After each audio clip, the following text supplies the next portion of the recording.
Hello, everybody. My name's Milan Starcic. Welcome to Freedom Rising, a podcast dedicated to empowering individuals on the journey to personal growth, lasting serenity, and freedom from addiction. Tune in and join the movement.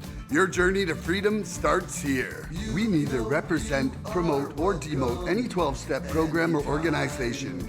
We are merely souls on the path of recovery with the desire to expand our lives and experiences and share them with you.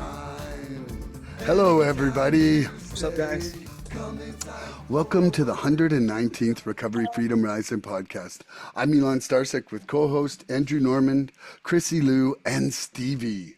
And since you guys are new today, I just want to welcome you to the show. I'm really glad that, you've taken the time to jump in here with Andrew and I and spend some time talking recovery. Appreciate and love you guys and appreciate you. Chrissy Lou, would you like to tell us a little bit about yourself? Sure. I am an addict. My name is Chrissy Lou. Hey. So I have been in Narcotics Anonymous and clean for almost, no fronts, 10 years. My clean date was November 10th, 2015. So this November I'll have it. It's a granny key tag right there. Yeah, that's where I'm at. I love that. That's amazing. And Stevie, Chrissy Lou. could you give us a little background on yourself? Yes. So I'm an addict. My name is Stevie, and I have a little over 5 years clean. Hell yeah. Majority of really all of my recovery has been like in the virtual world of Narcotics Anonymous. So I see her at a lot of meetings, Milan. Lots of meetings. So Chrissy, okay, ladies, I asked this question of everybody for the first time they're on the show. And I sense a little recovery fever in your guys' hearts. So what was the pivotal moment that the program sparked a recovery fire in your heart, Chrissy Lou? That one moment where it changed from I have to I love this.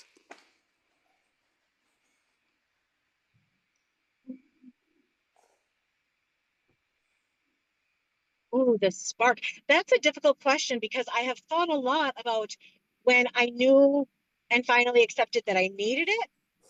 Mm-hmm.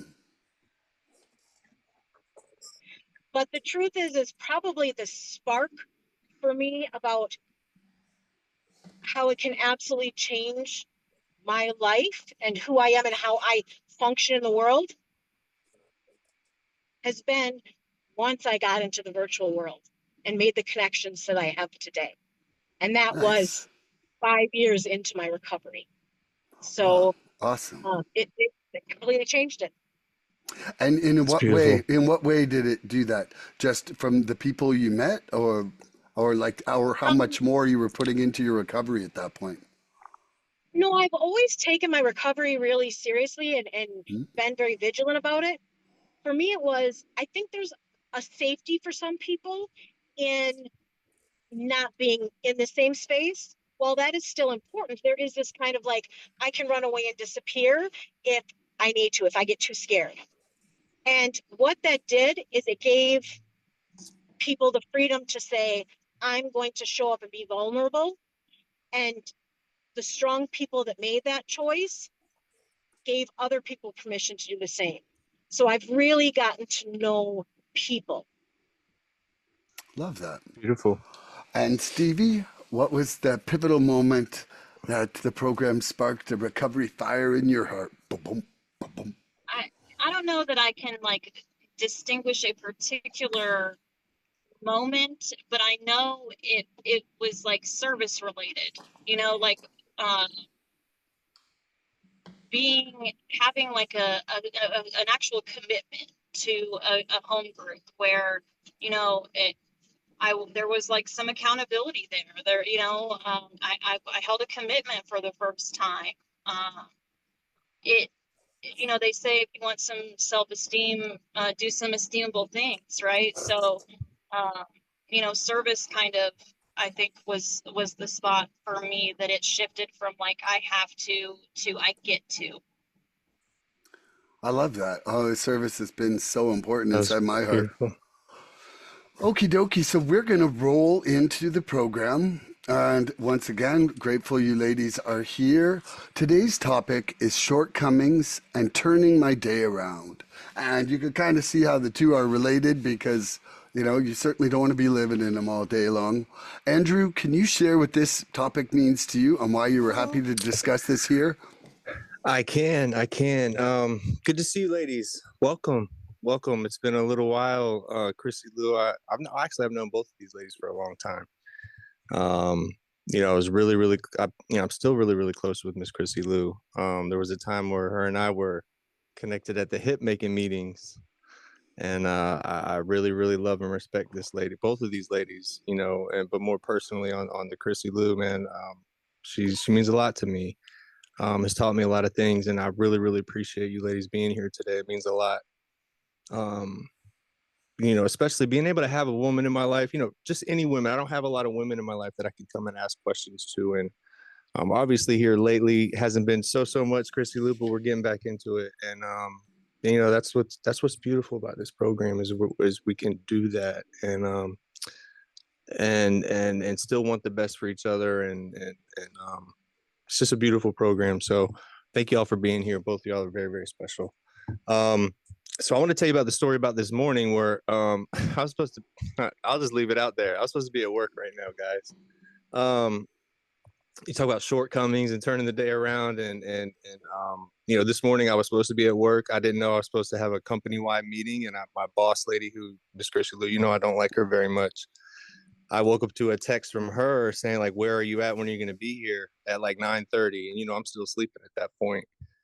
And my shortcomings took over, and I started thinking about how many days I have for sick days, and I took a sick day. I called out sick because I just didn't want to deal with the backlash of not making the meeting, just barely getting to work on time. Then I got a real with her laying into my ass all day, so I chose to take today off. And on my off days, a big part of my off days, because I'm off on Wednesdays and Fridays, is this podcast, because we have one scheduled Wednesday and Fridays. So when I talked to Milan this morning, we were just kind of throwing it around. He had a podcast that was set for early this morning with Scotty and Puddle Pants. This is what we call it. It's my guy Brian. He's cool. And Beep.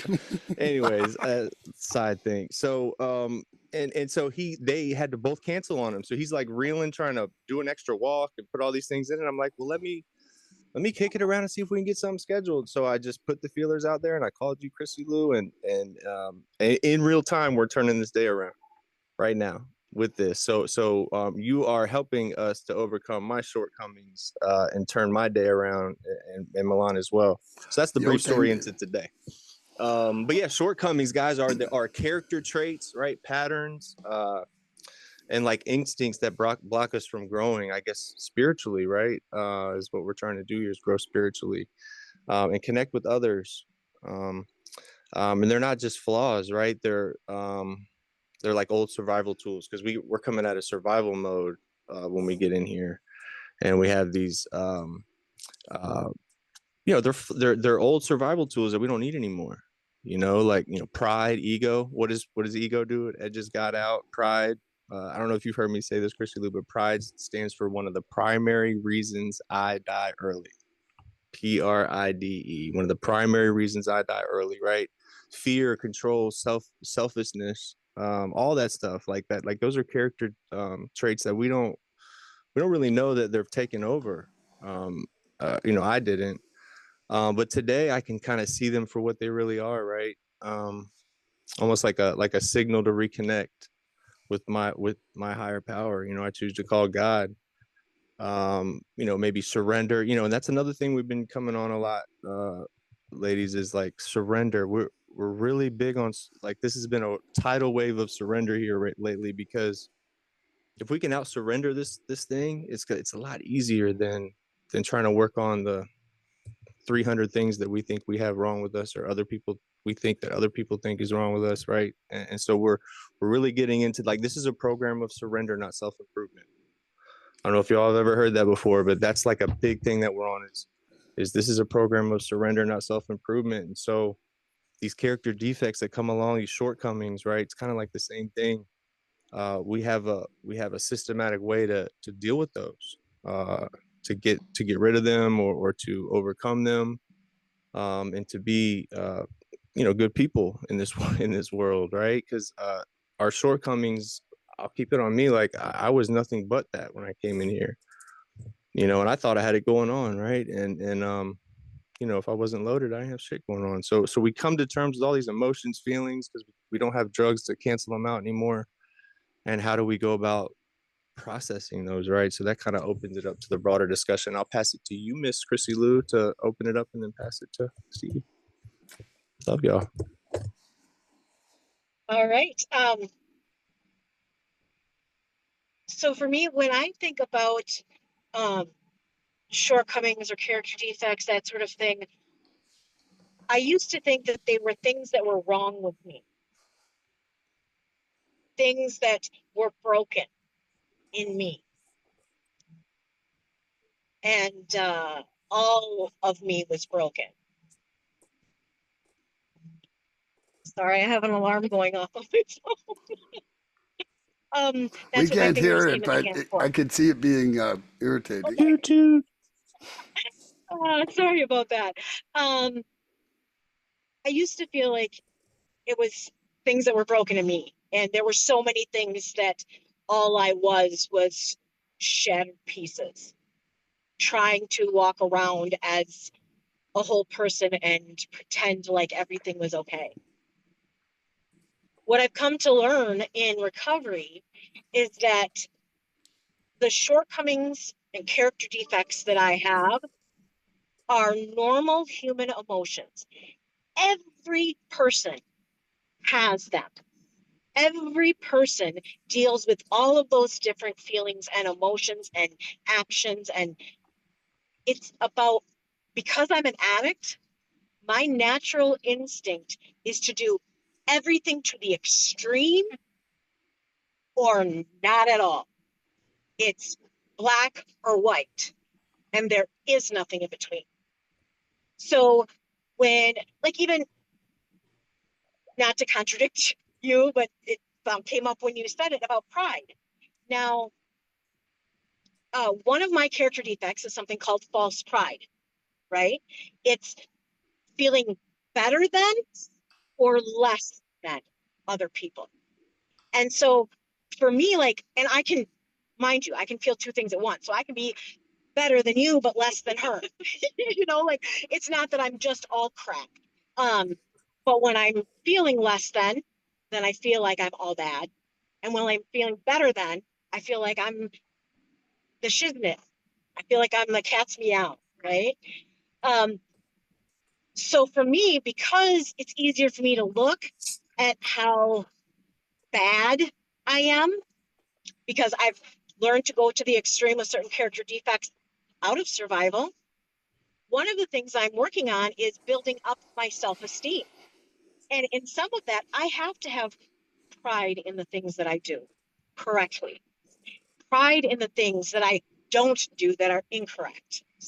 So I have to be proud of myself for some good things, because I was raised in an environment where pride is a bad thing. And so you could never think about or talk about or admit anything good or positive about you, because that was being prideful. There has to be a balance.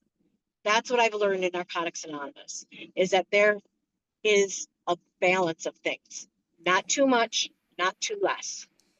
And so that's my biggest thing that I have, that I work on, is knowing how to be right sized, and that I don't have to make myself smaller in order to be good enough for other people. And I don't have to puff up my chest and be amazing for other, in order to be better than other people. I just get to be me. Beautiful. I love That's that. beautiful. Oh yeah. And Stevie? Yes. So I'm sitting here thinking about how I don't know how to speak without saying cuss words. So I don't know if I'm not Bring allowed it. to Hey, curse bring it. here. I'm a cuss more than everybody here. I Okay. fucking promise you. I was trying to think through those. What do I say? So Bring that shit. Come so on. yeah, shortcomings. There's some discussion around like there's a difference between a defect and a shortcoming. I personally, my personal belief is they're the same fucking thing. Some people seem to think that like the defect is like I've heard it explained like if I lie to you, like the shortcoming is the lying, but the defect is dishonesty. It's the same fucking thing. Like, I'm sorry, but it is. So I balance, yes, the fucking B word. I often find myself coming back to that principle in recovery. Um, all of the spiritual principles are like ideals that we strive towards, and uh, you know, like turning around my day. I think the easiest way that I can do that is firstly, like reach out to another addict in recovery. So more often than not, like even just hearing myself say some of the things that I think, like saying them out loud to another person is like enough to kind of bring me back down to earth or like realize the insanity. But then the other thing that really helps me to like turn my day around or like shift perspective is to take some conscious, deep breaths. Like I know it sounds so like like it does. It seems like you take a deep breath. Like I get it, but it truly, if I stop and take like 3 to 5 deep present breaths where I follow that breath all the way in and all the way out, it does something to my whole physical body. Like it's truly like a game changer at times. Breathing controls our thoughts. It's scientifically known. Right. So yes, I think that's probably the one that I go to often is to just like fucking take a breath, like get present. Yeah. That's beautiful. Like you taking a breath right there made me take a breath more consciously. Like it's kind of crazy how you're in the same room with somebody who's doing that and you actually do it yourself and then you're like, but yeah, your breathing controls your thoughts. It's a great point. Yeah, it was, I woke up like very first thing I looked at today, I was disappointed. And why? Because I had an expectation, and it wasn't like I was like heartbroken, but it was like, I really look forward to doing this podcast I do on Monday mornings with these guys. Like, it's just like one of my fun parts of my week. And I woke up and I'm like, oh shit, he's got to do that from work. And I'm like, oh, I was like, for a bit. And I'm like sitting in it. And then I'm like, I have an extra podcast happening on Thursday. I'm like, I shouldn't be bothered by this. It should be all okay. Just roll about your day, Milan. And so then I'm like, okay. And I've been walking a lot. Like I'm kind of like Forrest Gump right now. And I'm like gumping around my neighborhood. And then I record a couple song. And then Andrew was like, call me. And call him. And I was like, I'm really having podcast withdrawal right now, he's like, I've got some Suboxone. No, he's like podcast and all. He's like, but you got to taper off it slowly. And anyway, he's like, we could probably do one. And I'm like, okay, then let's just do one. And so here we are. But, I thought it was like, because we both started our conversation with Shortcomings and we were both looking for a way to turn our day around. And so for me today, I was like, well, this is a prime example of really doing it. First of all, we had both identified what was our shortcoming, which before the tools of this program, I just never looked inside like that. Like I was just like, I was fine with a rec day and it was probably an excuse to go on a bender. I'm like, fuck no podcast. Well, then I'm getting wasted. Like, but it would manifest for sure like that when without a look inside at really what was triggering it or whatever. And so I just think that we got an adventure coming up here, all talking together today. And I'll let Andrew come in with the first question here. Oh yeah. All right. So I'm coming to you, CL. You ready? How does Ready. how do Ready. you handle it when someone else's shortcomings trigger your own?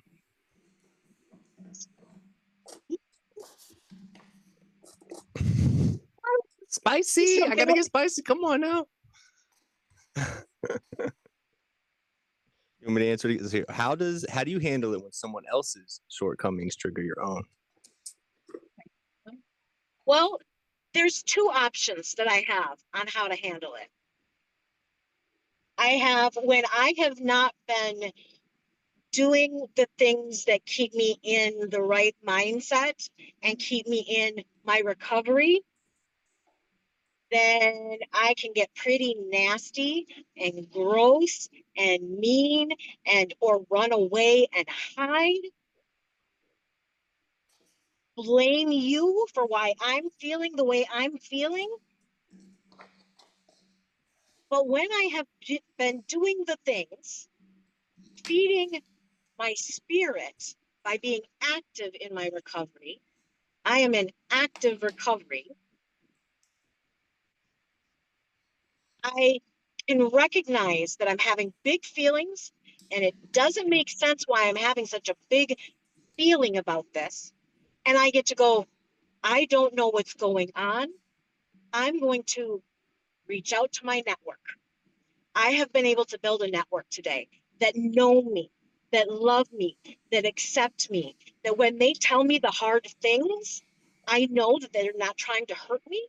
And therefore, even though it doesn't feel good, I can stop and go, okay, Stevie's saying this to me. I want to fight back, but no, I know Stevie loves me. Stevie is not trying to hurt me. Stevie has never done a single thing to try and hurt me. So for me to treat her because of how I've been treated in the past, I don't want to do that anymore. So I take that time to listen and see, is this valid? Is this what's going on? And then I go, yeah, Stevie is trying to show me love. This is something that I need to work on. And to me, when I feel big emotions and big triggers, I have a group of people that have taught me and remind me often, because I have a disease of forgetting, remind me often that my feelings about what's going on anywhere are not about you. They're about me. They're about something in me. And those triggers are a gift because it opens up the door to my opportunity to talk about and look at honestly, take responsibility for, and let go of things that are not mine to carry from things that have happened in the past that I buried deep inside of me, pretending like they would go away.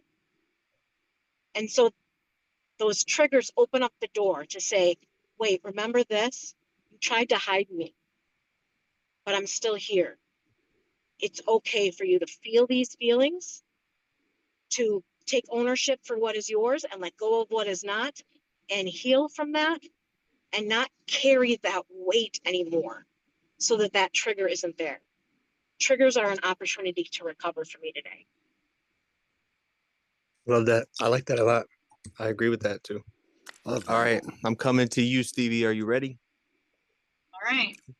We would like to know how you handle it when someone else's shortcomings trigger your own. Oh, um, yeah. I mean, very similar. You know, I have times where I act on that fucking shortcoming. You know, somebody else's shit can definitely throw me into my own, and I'll pretend like it's that person's fault. You know, like, but really it's likely shit that like my own stuff that I'm not dealing with, or like my own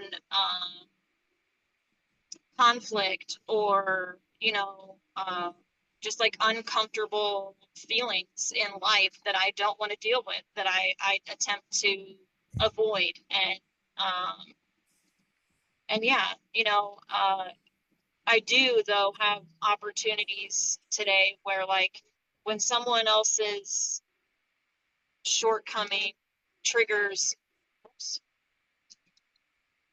my shortcomings.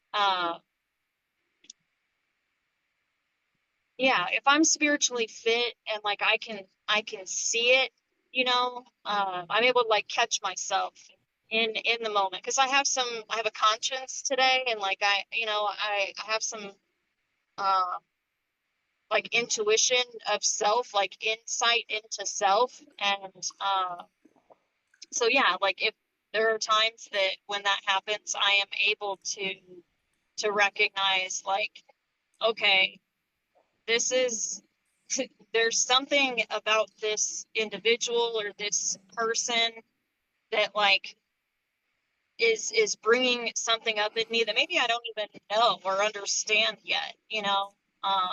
Maybe it's feelings that I never allowed myself to feel, or um, you know, maybe that person really reminds me of how I used to have to be in order to, you know, get what I wanted in relationships with other people, or to survive, you know. Uh, and like to but to be able today to recognize that, like, and give people some grace, and give myself an opportunity to grow, you know, like to do something different, to uh that I don't have to like react, and you know, like I don't have to, like I used to say this all the time, like I don't have to give my power away, right? Like I know, like yeah, I don't have to give anybody else my power just because of other people's shortcomings, defects, attitude, you know, whatever it is. That's beautiful. Thank you, Stevie. That was beautiful, and that's why we ask these questions, because there's like layers to this, and so we start thinking about it, and it happens to us. It happens to me a lot, where like other people's stuff like really gets me in my shit. So you ready, Milan? Yes, question, please. So how do you, Master Milan, handle it when someone else's shortcomings trigger your own? Well, I don't like to scream at them. No.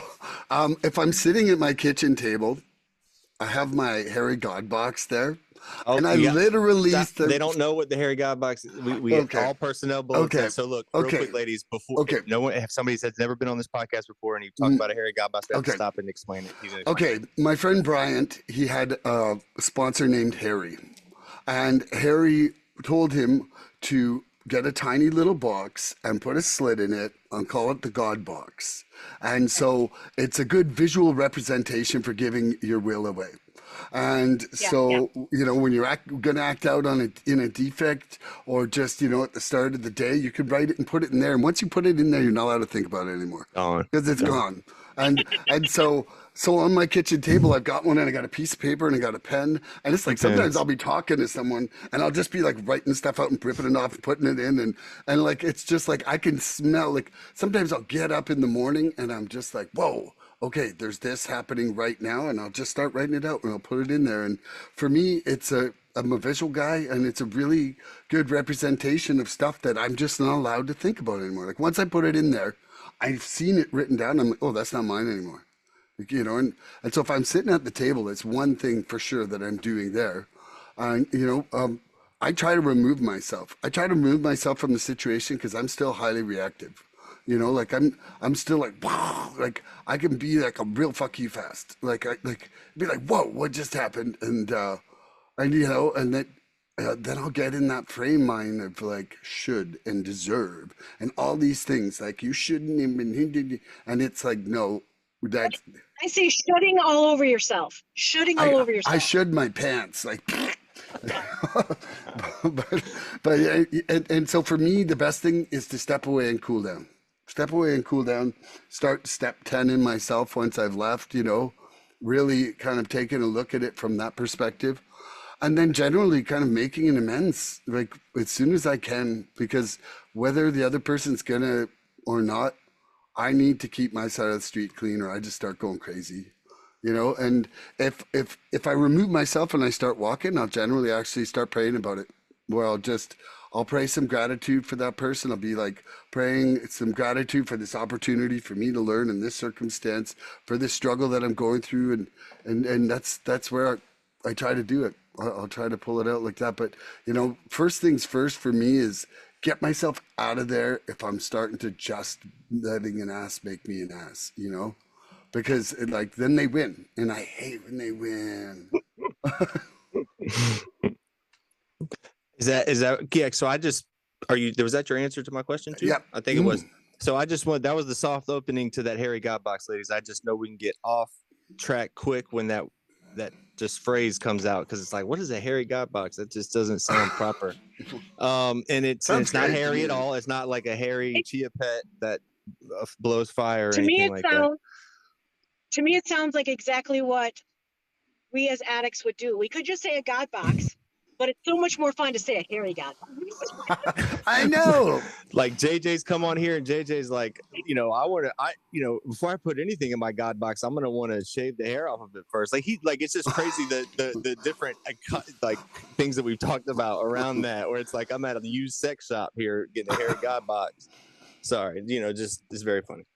I want to put some disco faux fur on mine though, like some white and purple. Yeah, it's funny. All right, Andrew, how do I handle it when someone else's shortcomings trigger my own? That's a great question. When obviously if I'm seeing it and I'm seeing it in somebody else, then I got it. It's one of those things where when I start seeing something in somebody else that I don't like, then it's something that I'm probably trying to get rid of in my own life or my own character trait, tool bag, if you will. To be able to recognize that in somebody today and have a program where I can try to not have that happen, try to precurse it with some kind of work, try to not fall into that rut. If I see somebody else doing it and I don't like it in myself, I can try to not get in that rut again. I got to ask myself, like, why am I being affected by this right now?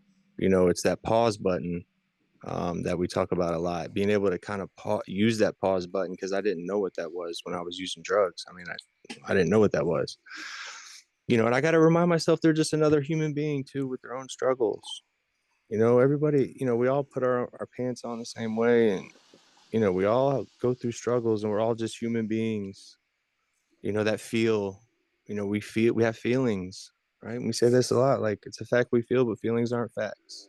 If we can pause and step back and look at it from a perspective of humility, like that humble spot, that humility place, we can tackle it a lot better, right? Like, how's this going to affect me? How's it going to affect my family? How's it going to affect my job? Before I act or say whatever I'm getting ready to say, why am I feeling like this? And if I feel like that a lot in that situation, that's something that I got to do. And I got to work on that in my step work. What is it? 6 and 7, working on those character defects, is a big deal. It's a big part of this program. It's a very vital part of this program. Like, you can't do the step work and not address them. Part of the reason why we got in active addiction, I think, for a lot of us, was those character defects. It was easier to use drugs than to than to stop doing them, right? We would just continue with our ways and use drugs because we're just getting into a new subset of people, and they're okay with me being a crazy person or whatever those character defects are, right? Being just a dick, or being prideful all the time, or being an egotistical person, being a jealous person. It's just a reminder where I got to get spiritually tapped in, man. I got to pray. I've gotten real comfortable praying, man. It's very, very special to me, the prayer piece, being able to tap in to the God of my understanding, because I'm getting answers. When I get answers, I mean, that's all I need. That's all I need. I don't need a whole army to get me clean either. I don't need a bunch of people. I don't need 7,000 people. I just need myself, a trusting, loving God. If that's that doorknob and it talks back, that's fine. Whatever it needs. And just one other person, hopefully your sponsor, just one other person, 3 things. And if I choose to, I can stay clean the rest of my life. You know what I mean? And the rest will work itself out, right? And it's kind of how I deal with my imperfections is how I inspire others. I'm not working to be perfect. I'm not trying. Nobody's perfect. Nobody's ever going to be perfect. But it's how I work on my imperfections and just naturally do that, not throw that on other people. And it's how I just live my life that way is how I can inspire others today naturally, without having to throw that shit on other people, throw my character defects on other people, and do what this question is asking right now, throwing it on other people. So, as an addict, I can deflect, all I can streamline and deflect all my problems onto everybody else. I don't have any issues. And usually I'm the one that has all the issues, when it comes to something like that. So, I will pass that to Miss Chrissy Lou. Hopefully you have a question for Stevie to get it started off. I have a question for Stevie. So, I'm going to refer to literature. So our literature states or tells us that we have, being an addict, we have a tremendous resistance to change. So when those things come up that you have reacted on throughout, because that's the way you knew how to live, when you have those moments of tremendous resistance to change, how do you make a different choice? That's a good one. Hey, how do I make a different choice? Oftentimes, like if it's something that I'm resistant to, I will smack my head up against the wall like 700 fucking times, trying to force it, like my way rather than like the thing, or run the opposite direction to avoid the thing. I think the times that I have been able to like do something different, there's like, like was already talked about, like that moment of pause, but like there was like an awareness of sorts that comes where,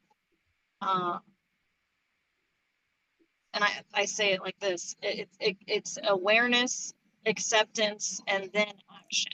Like I usually am not going to take action if I'm not aware of it. And if I'm not accepting of it, I'm not likely to take much action either.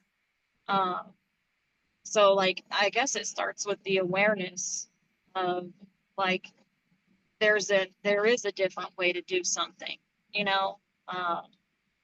and having done the same thing and like operated the same way for so long, like I know what doing the same thing is going to get me, so yeah, I think it's like a level of willingness and just like hope that maybe, just maybe, if I do something different, things will be different, I just heard somebody say this morning in a meeting that like NA has a 100% money back guarantee, like try this thing for 90 days, truly like try it 90 days. And if your life hasn't changed in any sort of positive way, and I'm like, no, that doesn't mean to say your whole life is going to be magic and rainbows, but like if there aren't some positive changes in your life after 90 days, we will fully refund your misery 100%. Yes, we will. So, Mm-hmm. I mean, yeah, I think it comes down to like, if I want the same thing I've always gotten, do the same thing I've always done, and also like having other people who have like I'm thinking of like step work especially, but like in recovery there are people who have gone before me, and like have done things that seem scary or hard to me, and knowing that like other people have done these things and haven't died is like enough to give me like that little boost of willingness and hope to maybe do something different, yeah.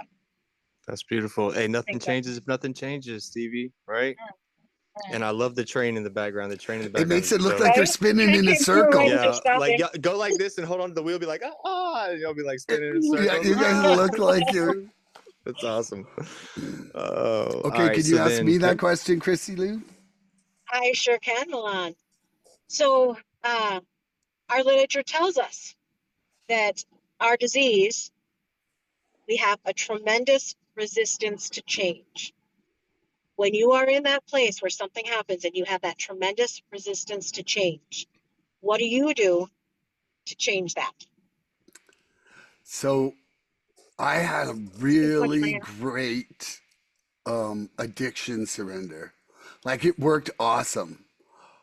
And I feel like I kind of like slipped backwards after a while and started to try to completely be the one tackling my defects.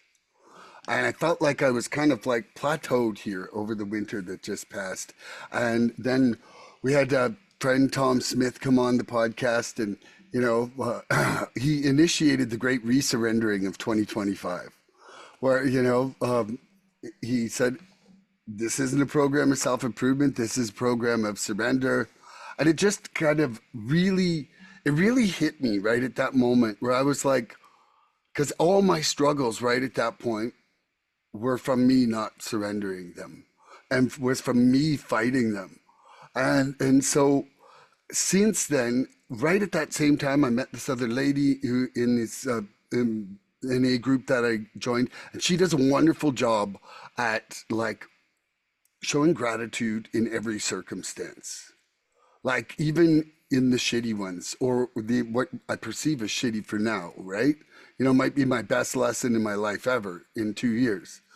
And so I've really been trying to implement both of those things. I really have kind of changed my prayer into gratitude prayer, even for the increment of love that I'm experiencing instead of anger, for the faith I'm having instead of anxiety, like for being able like to surrender those things, for the opportunity to have this shortcoming that I've never been able to tackle taken away from me, and so it's really through prayer and surrender and gratitude are the main things right now for me that and I would like to say that the change has been miraculous since then in some areas of my life where it's just like stuff where I was absolutely getting nowhere.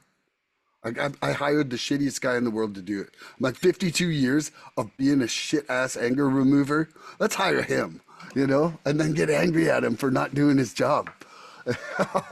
And so yeah, it's kind of it's my personal path right now that those three things are a big part of my of changing things that I have never been successful at changing.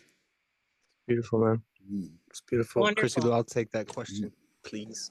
All right, Andrew, our literature tells us that being an addict, we have a tremendous resistance to change. What do you do when you're in a place of feeling that resistance? What do you do to change that? That's a really good question. I realize now why we are so close, because you're a literature gal. I'm a literature dude. We love our books. It was written for us by us. And anytime I have a question about myself, I reference the literature. You know what I mean? It's about seeing it, getting honest, getting real honest, right? When we talk about we're not telling the truth here. We're getting real honest. Or no, what is it? We're not being just honest by omission. We're actually telling the truth to ourselves, right? We have to really be honest. And with my sponsor, I'll call my sponsor and get real honest with him. And if I can't find it in the literature, he doesn't even need the book. He tells me immediately. He's a savage. Y'all know him. You know him, Chrissy Lou. You know him very well. I do. He's a beast, so I stay tapped into him, man. And again, he has taught me to pray. I pray for the willingness. I pray for the things that I need. Good things happen to people who pray and are prayed for. And so I really have gotten comfortable leaning into this program and prayer when that happens. And so praying for the willingness to make that change, and knowing that if I do, and every time I've been able to overcome that, I've grown.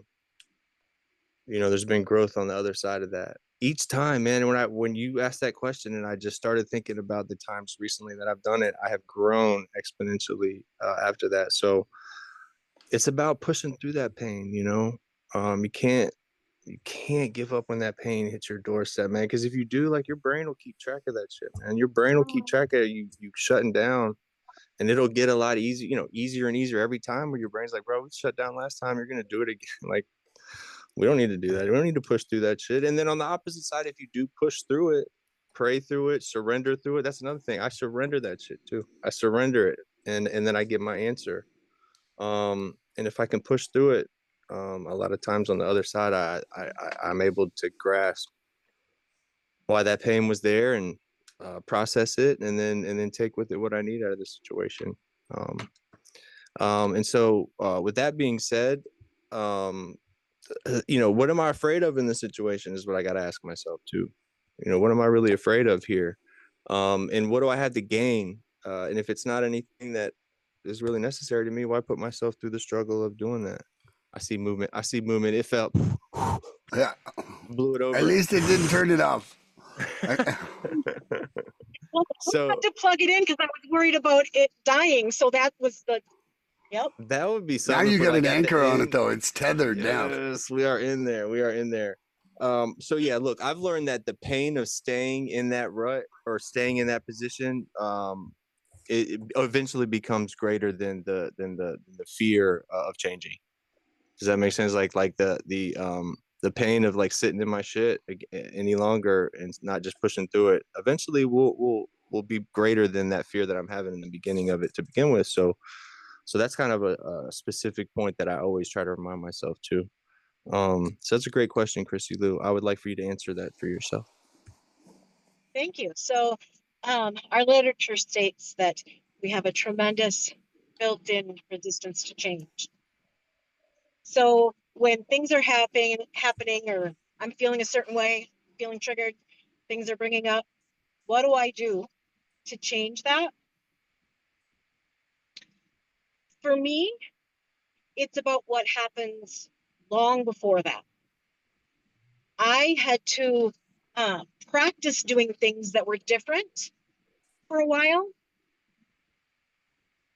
so that when those things come up, I would already be ready. See, I've lived my life where I thought, I'll be sufficient, I'll be good enough, I can do this, but if I ever need help, I'll reach out. When I got into recovery, I continued that for quite a while, even though I was giving everyone else great advice. You got to have a sponsor, you got to reach out, you got to connect. I didn't know how to do that yet. So for me, when I started building relationships that I had connection with before there was an issue, that I talked about, even if it was just practicing picking up the phone and calling, and I ain't got anything to say, but I'm practicing picking up the phone. Connecting with people when it wasn't an issue, that laid the groundwork for me to where now, when I feel like I'm in that resistance to change, first of all, if something triggers me and I'm in that resistance to change and I want to act out and do what I used to do, or when I do something that I'm not proud of, that sort of thing, my mind goes, oh. Okay, let me back up a little bit. I have an amazing sponsor. Someone I trusted before they became a sponsor to me. And the relationship actually even started with them saying, listen, I'm not your sponsor. You're not my sponsee, because neither one of us is ahead of or behind. Neither one of us is in charge and just the other one following. We are in a sponsorship relationship. And our literature talks about sponsorship relationships. And we are just doing this recovery thing together. And my sponsor practices that. I get to see the human side. I get to see when things go on. That it's another addict seeking recovery that has some more experiences in certain areas than I do, and is willing to admit when they don't have experience in that area and reach out for help. So I have that relationship. So by practicing picking up the phone and calling and doing those things, when my mind says, I'm just not going to talk about that, that's not going to happen. I don't know. I don't know that reaction. I don't know what's going to happen. And I want to stay in that place. I have found that I pick up the phone thinking that I'm going to keep it all in. And the moment they say hello, I go, and I wasn't going to tell you about it. Because I practice an open, honest relationship, rigorous honesty, not brutal honesty, that even when my mind tells me, no, don't, it's not safe, the action that comes out is honesty. Because the reality is that relationship is safe to do that. And my spirit knows that. That was beautiful. However, I have also discovered that, things will be going good. I have a life that has not been good. There's been a lot of pain and struggle, and I know what it feels like to feel like nothing. So now, being clean, and I can do stuff and feel good. I feel good enough. And I don't know what better feels like, so maybe I'll just stay here. And so I stopped doing the things that help me feel good because I'm feeling good. I don't need to do that right now. And then I start feeling crappy. I don't feel as crappy as I did before, but my mind still tells me I'm there. I may as well give it all up.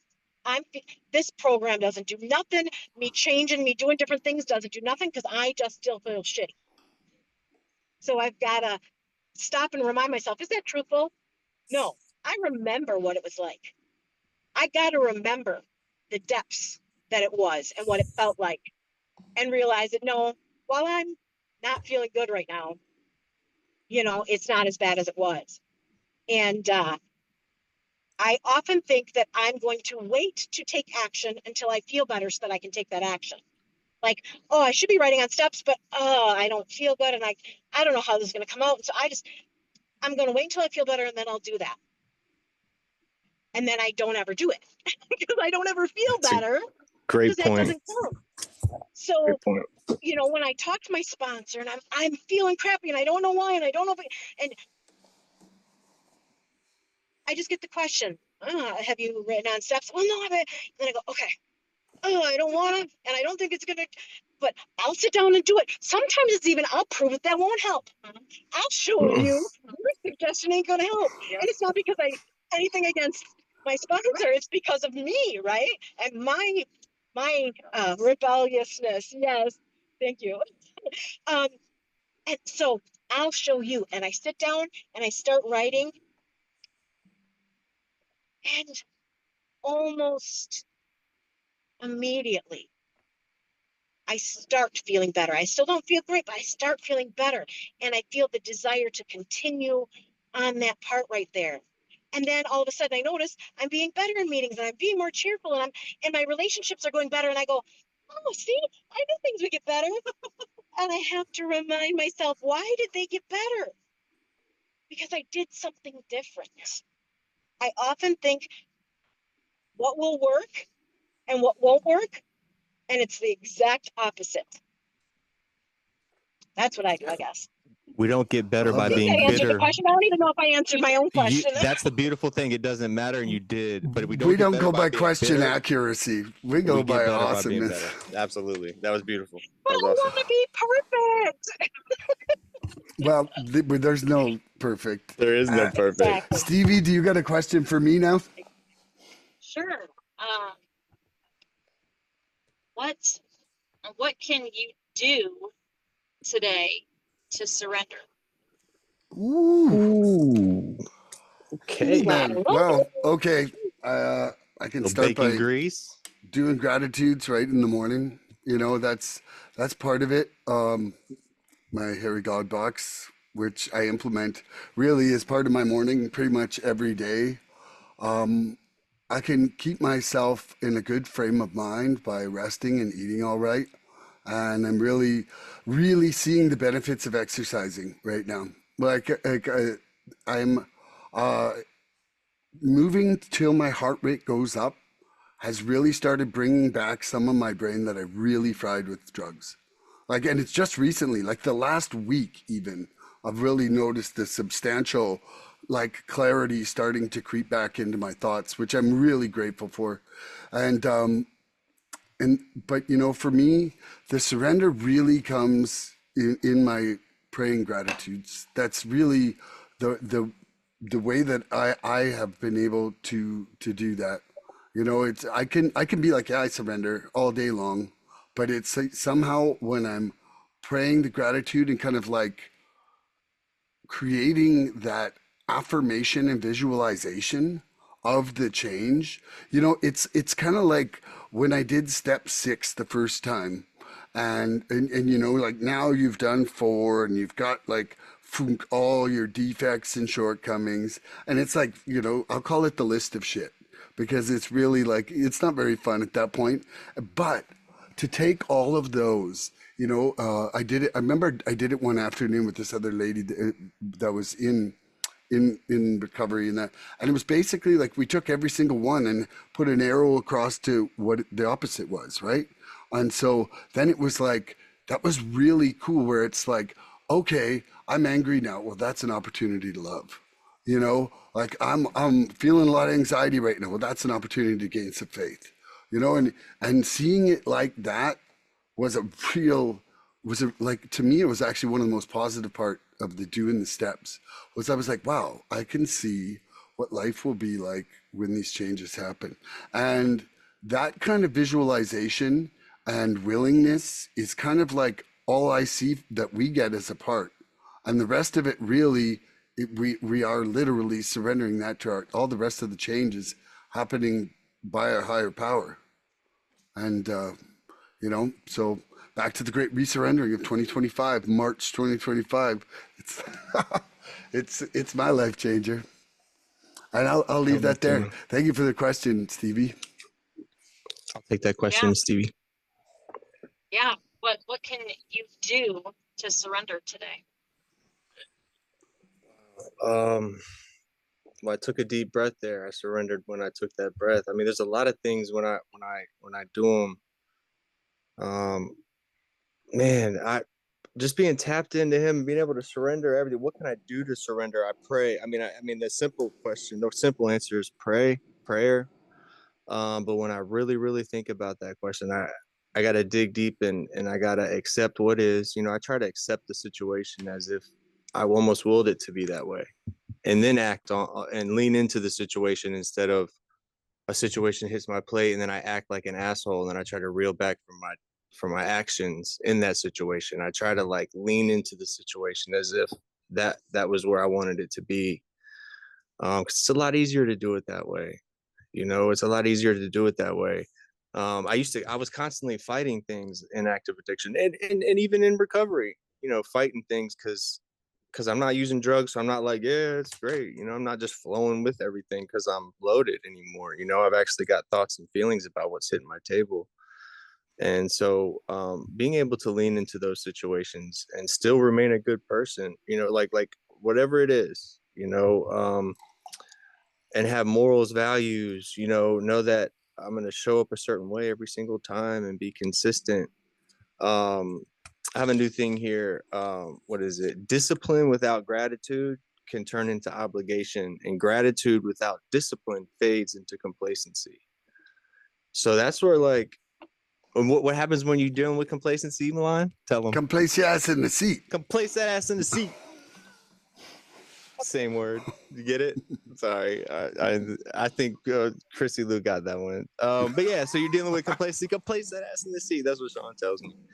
And so, being able to constantly surrender, like when Tom came on here and hit us with that, the surrender piece, and a lot of people think surrender is a one-time act.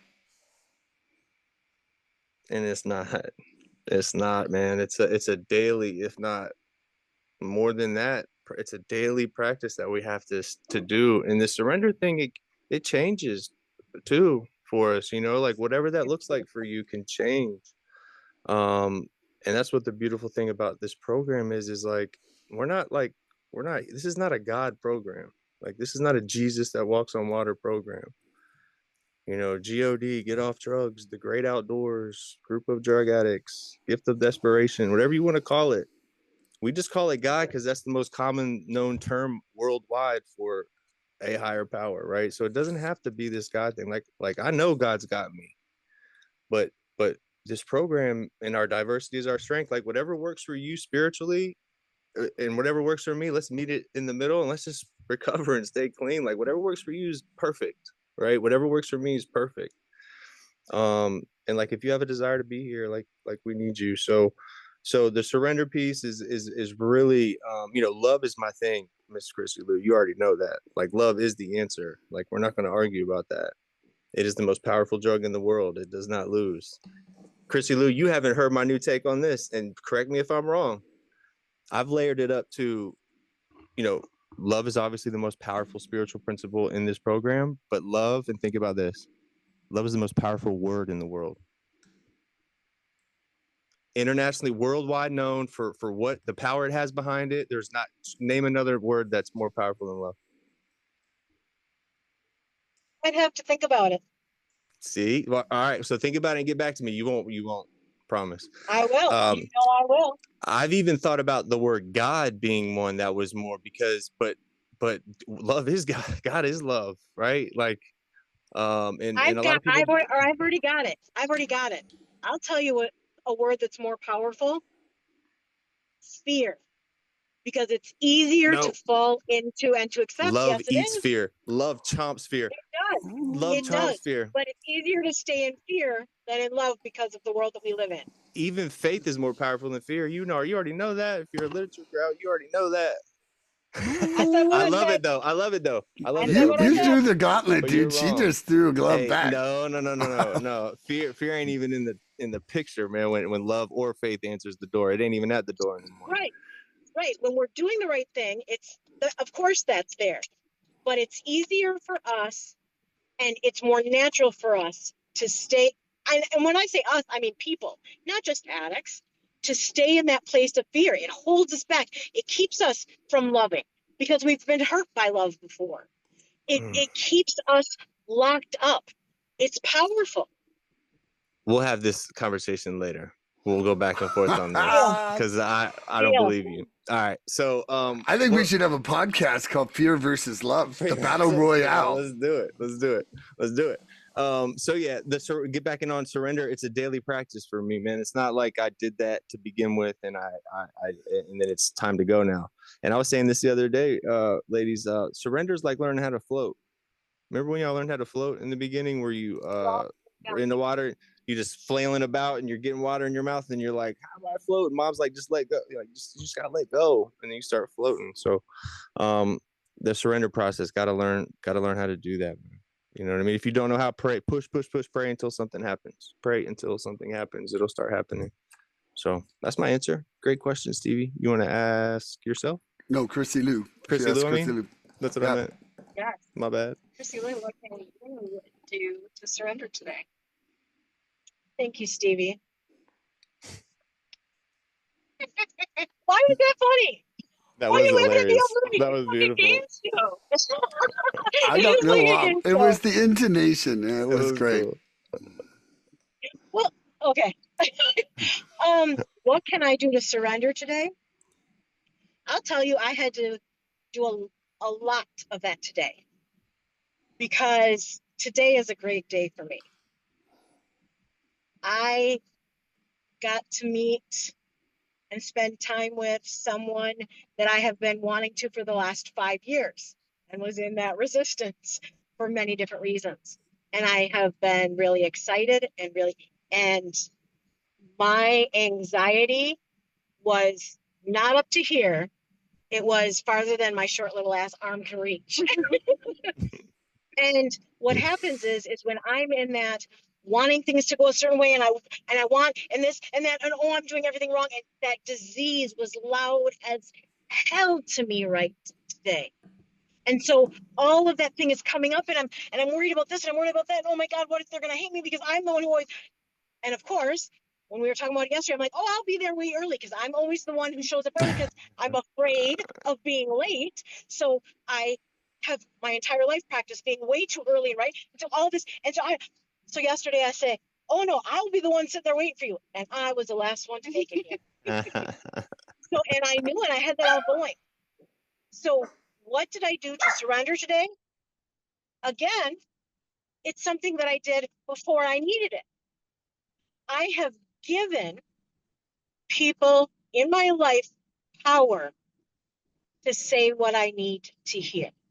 So when I was this and that, and I have my daughter with me today, and she was, Mom, okay, just let it.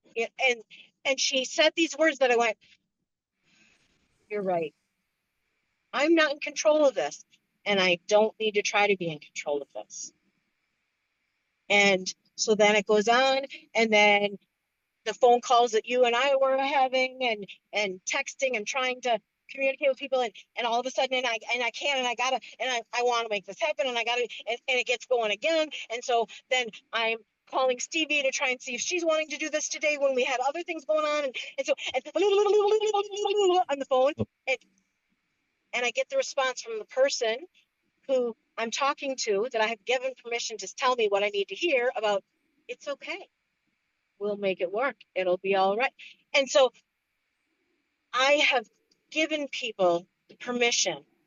I've opened my door, my mind, my heart to others to help me hear that voice of recovery, the voice of my higher power that comes to me through the mouths of other people that I have relationships with, through literature that I read, sometimes through songs I'm listening to, whatever, right? I have opened myself up to accept that. And by doing that, when I hear those things back from other people, I surrender to that and say, you're right. I'm in a place and I'm feeling and acting in a way that I don't want to. Even if I don't make it there and I only get to see someone for 5 minutes, whatever, it's more than I had. You're right. I'm going to surrender to right where I am at in this moment, at this time. And like you said, something you don't just do once. I sometimes have to do it 85 times in a half hour, you know? And so, and one of the things that really has saved me is in our literature again, we've got what's referred to as the third step prayer. And when I am going and going and going, and I'm all by myself and whatever, and I don't know how to get out of this thought process, those 3 lines: take my will in my life, guide me in my recovery, show me how to live.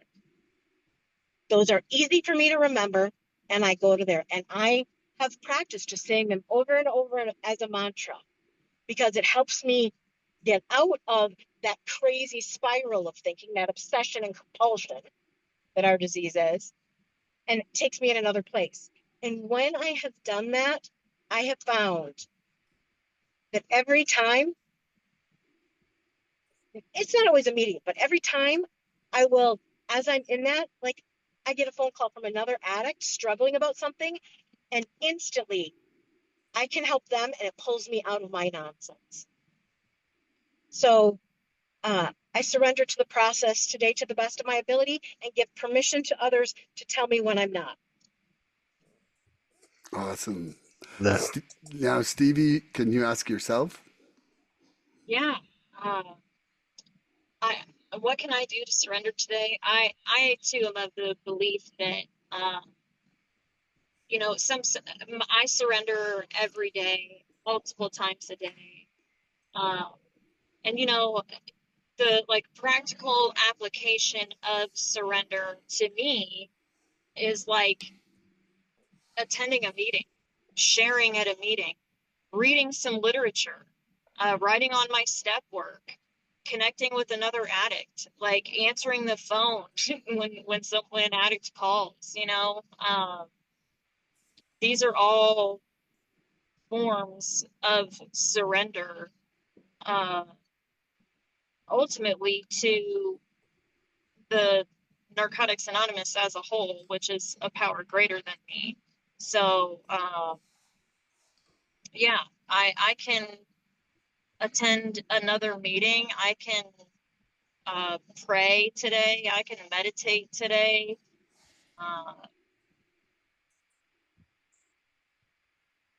I like that there's, because this is an action program, right? Like, so I like the idea of action within that surrender. Like, how do I practically apply this principle in my daily life? Like, what actions do I take that manifests that surrender? You know, yeah, that's it for me. Love that. Beautiful. Okie dokie. Now I will ask Mr. Andrew. Okay, our shortcomings lose their power when we stop defending them and start transforming them. What shortcoming are you no longer willing to justify? Mm. What does it say somewhere in our literature? I think Chrissy Lou would know this, that the spiritual core of my disease or something like that is my self-centeredness. Is that what it is? Like our spiritual It, nature? it's the root. The The root of our root. disease is self-centeredness. Yes. My supreme self-centeredness.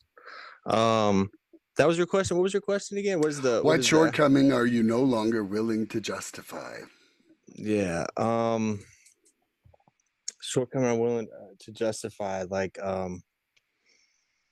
the self-centeredness is definitely that's what the first thing that came to my mind. But like I used to be jealous of other people. Like I used to like even when I came in here, everybody was all happy and joking around, and I didn't really understand it. I didn't get it. And I was like, and I remember being upset, like being mad at those people and thinking that it was just a way to complicate my way out of at first.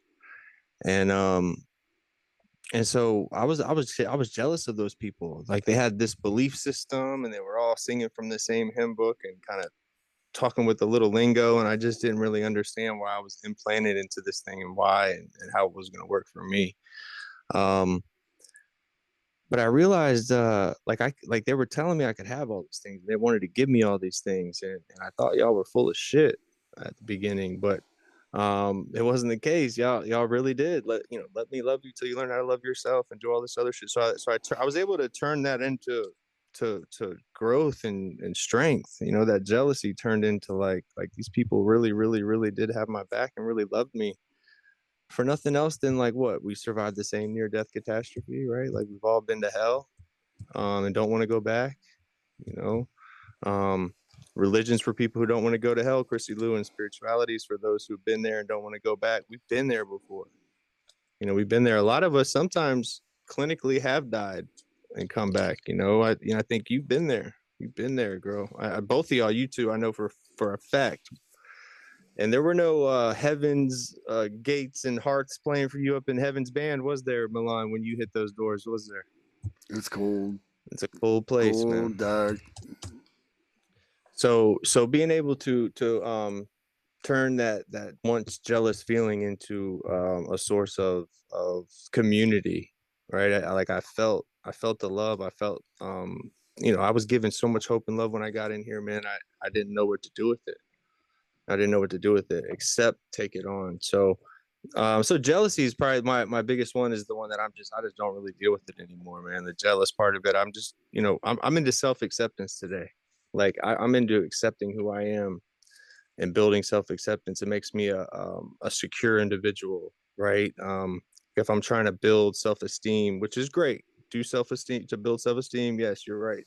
Do esteemable things. But when you get into the aspect of like self-acceptance, you really don't have to worry about the self-esteem anymore. If I'm trying to build self-esteem, I'm almost like a fragile person because it's contingent on circumstances. If I'm building self-acceptance, it's not. It's secure. I'm accepting of who I am. And so yeah, that was a great question. That was my answer. I love you, man. I love that. Love you too, brother. In fact, I love all three of you. Even the person in the back seat there, I can't even see. Millie, just a Millie, bit. I love. yeah. I saw you passing the phone around and like, ooh, they got a No. message service there. She wants Mhm. to Okay, go to the bathroom and she's all like, "Ah," and I'm like, I'm sorry, I don't have one. You want to doesn't go the to the park have a bathroom? There's no yeah, in there? bathroom You in want the to try it? park. Do you want to try it? Okay. She's mad at me now because I said it. Tell Oh, her Tony it's back all in right. Atlanta says hello. Let's start out. No. No, just come on. We're Okay. good. Shortcomings lose their power when we stop defending them and start transforming them. What shortcoming are you no longer willing to justify, Chrissy Lou?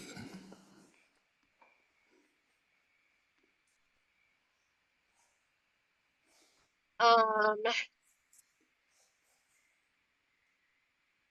I can't think of the word of it right now, but I know what it is. Stevie, help me find the word.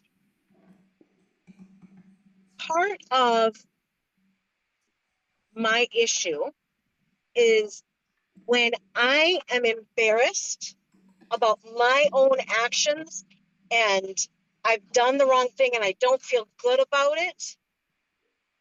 I I don't like that feeling, and it's a natural thing to try and justify and blame it on someone else because you made me feel this way or you made Transference. me react. Okay, transference. There you go. You made me react this way. I only acted that way towards you because you did this, or I only did what I'm doing because I have a reaction to what so and so did a long time ago. And I'm no longer, it doesn't mean that it doesn't come up. Again, I just have people who call me on it and point it out to me in a loving, gentle way. Let me clarify that. I'm no longer willing to, when things don't go well in my life, physically, mentally, spiritually, emotionally, when I'm not feeling good about something, I'm no longer willing to not acknowledge my part in anything. Because no matter what has happened that went wrong or that hurt, I played a part in it. I was there. It's kind of like when you're responsibility. Yeah. When you're in a car accident, it's never, no matter what happens, 100% someone else's fault. There's always an issue there because just because the fact you were on the damn road in your car, you know, there's two people had to be there to have something happen. So it doesn't matter to me anymore what happened in a relationship or a situation or whatever that made it break. It doesn't matter what someone else did that I could go to, well, yeah, it caused feelings in me for this and whatever. And so because of them, I have to go, I was there and I was a participant. And I have zero power to change how that person acts, how that person reacts, what that person does. The only thing I have even a tiny bit of control over is how I act and respond. And so if something isn't in alignment with my spiritual principles that I practice today to the best of my ability, then I need to change my behavior, move myself, act differently or whatever, because that's the only thing I have any ability to do. Love that. Whatever that, if Beautiful. that answered. That was answered nice. it. Okay, Stevie, our shortcomings lose their power when we stop defending them and start transforming them. What shortcoming are you no longer willing to justify?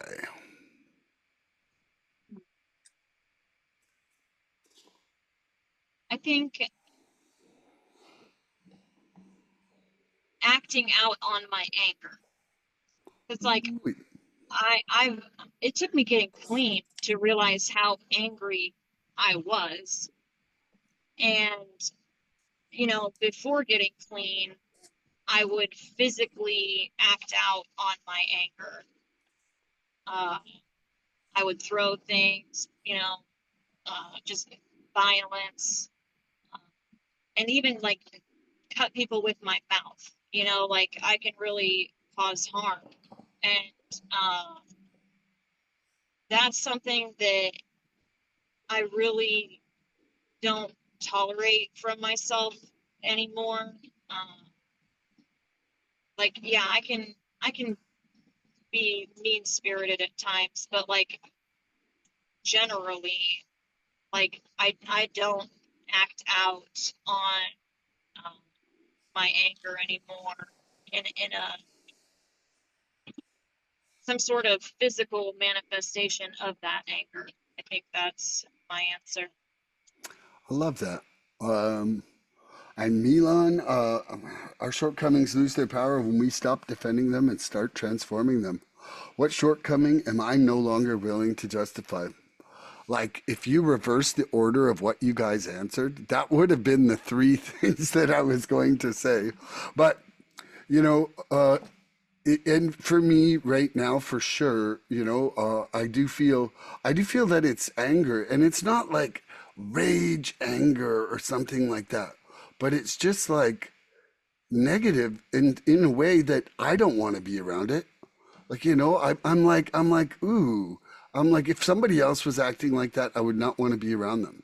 And so when I repulse myself with an action, like my sponsor said to me, your three biggest resentments are 95% of your life's problems. And I believe that. Like, I mean, for me, it's anger, intolerance, and lack of acceptance. But, those things are all really manifested from self-centeredness. Like what Andrew was saying to begin with, like I'm intolerant of you because I'm so self-centered. You should be like me or like my thoughts, and so that's and then I'm angry at you for not being that, right? Because I've created that expectation, so that it all ties together. But and that I deserve. Like I remember my first step forward, and I was like, I deserve.